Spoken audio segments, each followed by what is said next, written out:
Just going to do a quick video on putting the new front sprocket and a chain on this 2002 Polaris Trail Boss 325. The chain is pretty much wore out. You can see how much slop there is in that, and it's tightened as far as it'll go on the little eccentric here. So I'll get you set up and we'll get started. Just got the jack out of my truck to jack the back up here. Just want to spin the wheels here and see, make sure the chain stays at the same tension the whole time. As sometimes them sprockets can get kind of egg shaped and that can be an issue, but the rear sprocket looks pretty good. That front one's pretty wore out. I'll get a better view of it when I get it off of there. The only thing I'm not sure of is that's got a snap ring on the front, and I don't have a snap ring pliers with me here, so that might be interesting to try to get off of there with a screwdriver or something. I'll find the master link in the chain and pop that chain off of there.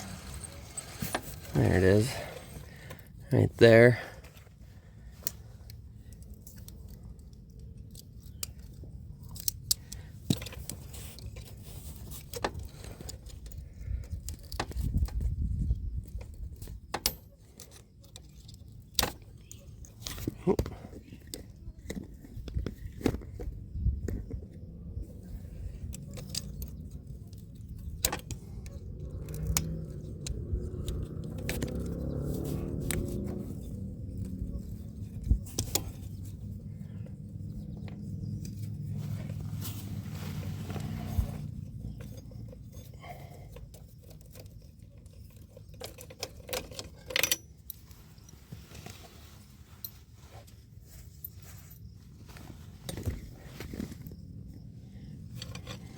Pull that out of there.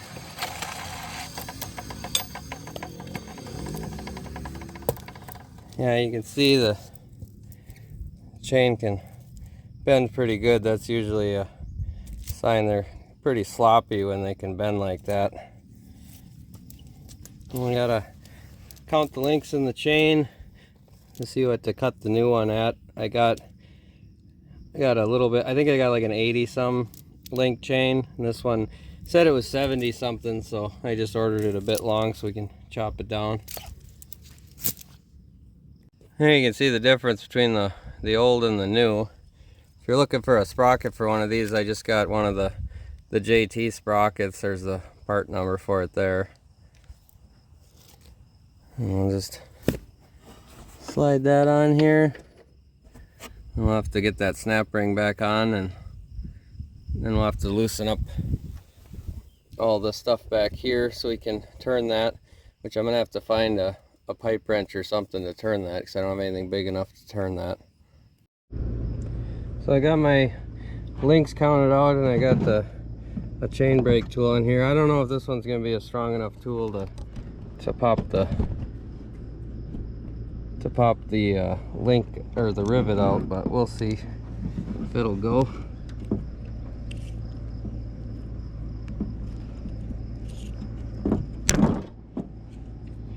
Oh, actually it just broke my tool.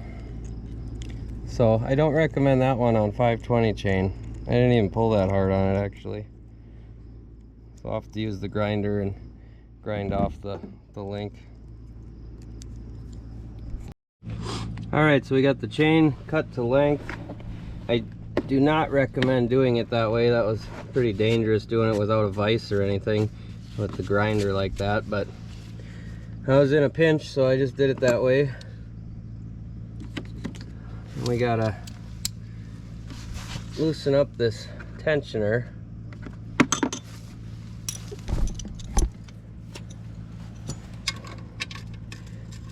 Oh, those are 5/8.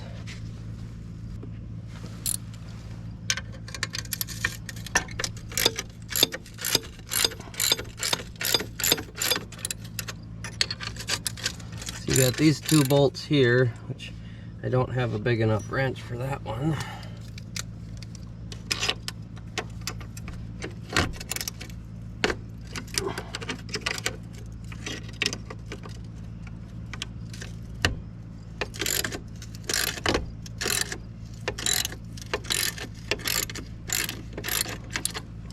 that loose. And then you got to remember this one over here on the brake caliper. That one is one that a lot of people forget to do, and then they can't get that to turn.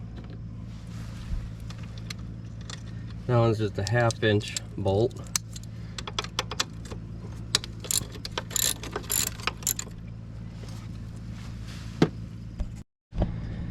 So now I'm going to turn this until it's all the way loose. It's kind of hard to get this pipe wrench in here.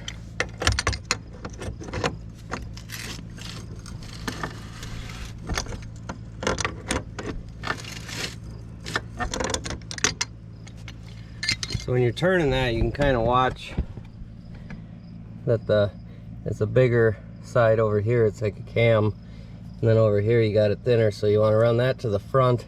That pushes the axle all the way to the front, so you're at your loosest setting. And then we'll fish the chain through there and put our master link on, and then tighten it back up.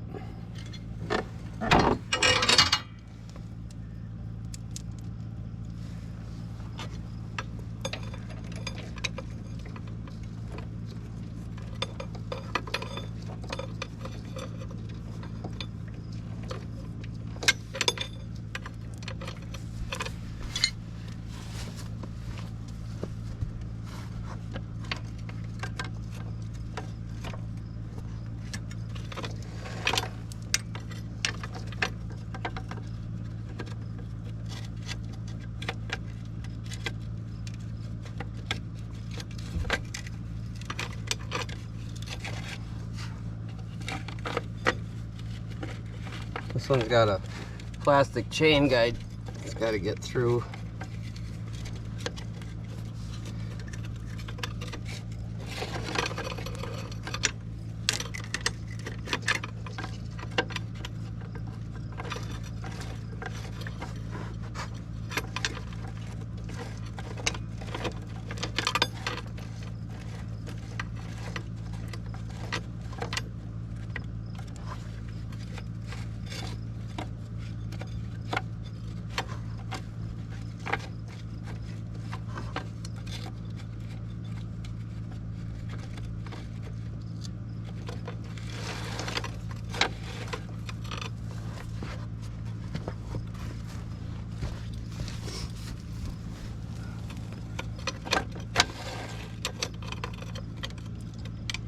That like that,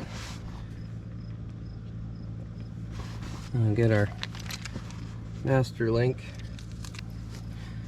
So these links are like that, so you want the open end against the way of travel. So if you're going forward and your chain is going that way, you want this pointed towards the direction it's going to go. If you put it the other way, something can hit that and could knock it off of there, and then you'll end up losing it.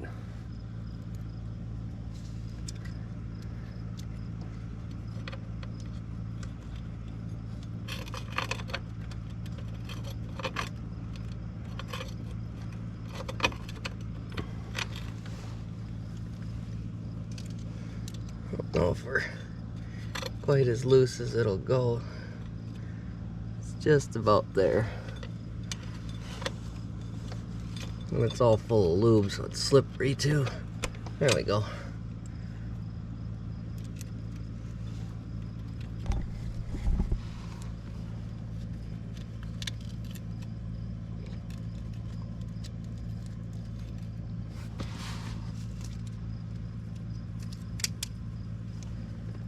Let's see if this is big enough to...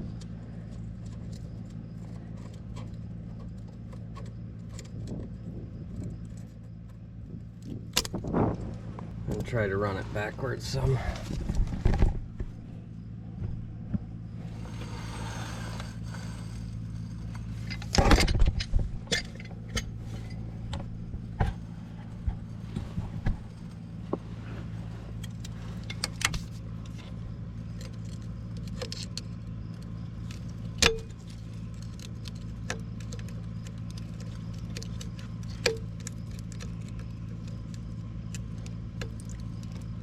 There we go. Then we'll run that eccentric back.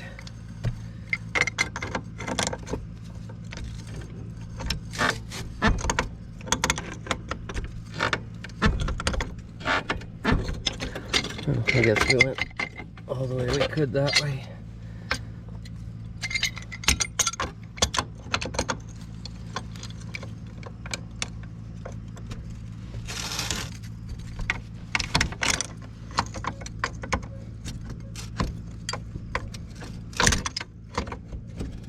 I'm using the pipe wrench backwards here, but I can't get it in there any other way.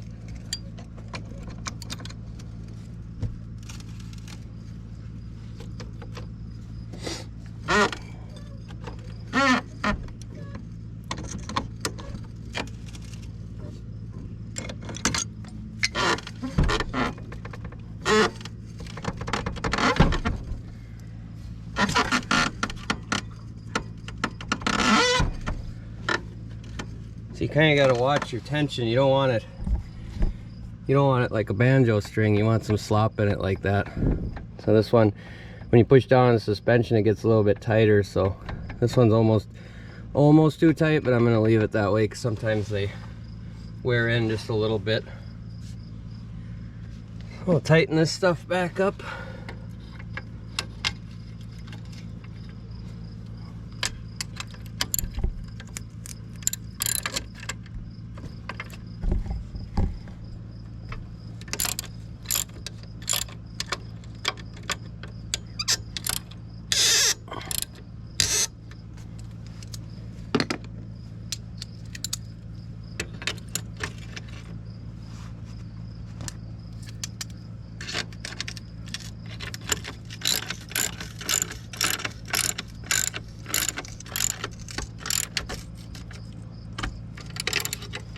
I'll have to get a wrench for that one.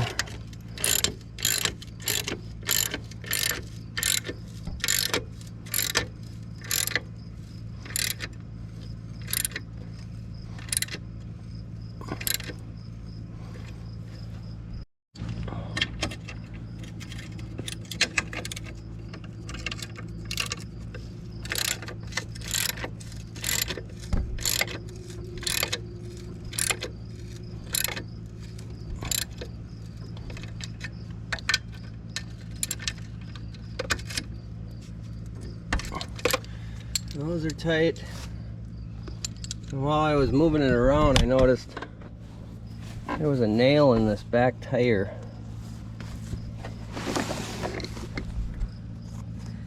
I don't know where it was. It was somewhere on the edge here.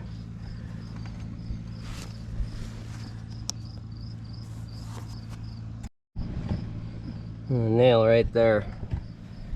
So I got a plug kit. I always carry a plug kit in my truck for stuff like this. So we'll get a plug ready. We'll try to yank that out quickly.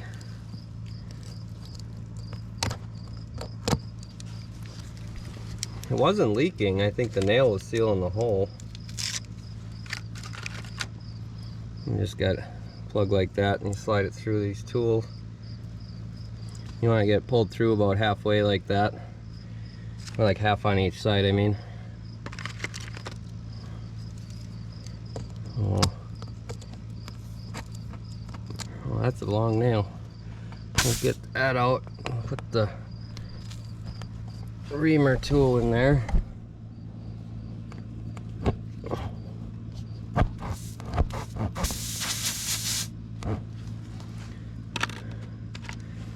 And we'll pull this out fast. Shove that in there.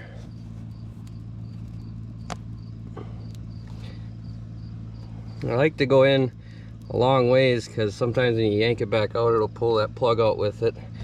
So I gotta go fast like that.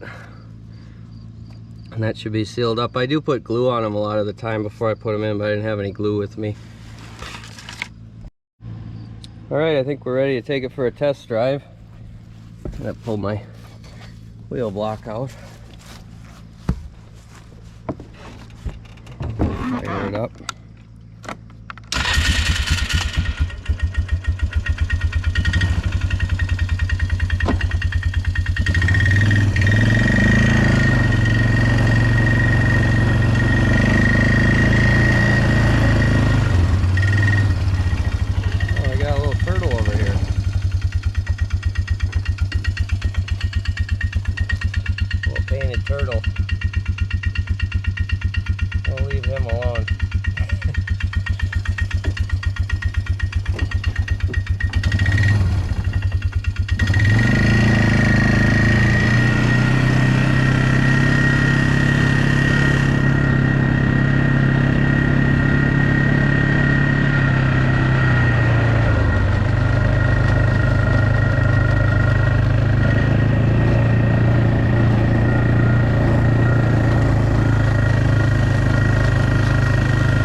Well, that's gonna do it for this one. If you like this sort of thing, like the videos and subscribe to the channel, and we'll catch you on the next one.